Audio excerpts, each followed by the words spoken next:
Tiffin பாக்ஸில் என்ன இருக்குன்னு தெரிஞ்சா நீ கண்டிப்பாக டேஸ்ட் பண்ணாமல் இருக்க மாட்டேன். என்ன? உப்மா. ஞாபகம் இருக்கா? ஒரு வாட்டி வீட்டில் அப்பா இல்லாத போது எனக்கு பசிக்குதுன்னு ஃபோன் பண்ணேன். நான் உன் வீட்டுக்கு வந்து உப்மா செஞ்சு கொடுத்தேன். வழக்கமாக உப்மா சாப்பிடாத நீ ரொம்ப நல்லா இருக்கு, இந்த மாதிரி உப்மா டேஸ்டே பண்ணதில்லைன்னு பாராட்டினேன். நான் ஒன்று சொல்லவா? ஷோ.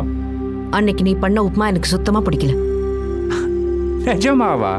அன்னைக்கு நல்லா இருக்குன்னு சொல்லிட்டு இன்னைக்கு பிடிக்கலங்கிற? அன்னைக்கு நீ ஃபீல் பண்ணக்கூடாதுன்னு நான் போய் சொன்னேன். அப்படியா? நீ என்னோட உப்மாவை பாராட்டி எனக்கு எவ்வளோ கான்ஃபிடன்ஸ் வந்துச்சுன்னா வீட்டில் யார் வந்தாலும் அவங்களுக்கு இந்த உப்மா தான் பண்ணி கொடுப்பேன்.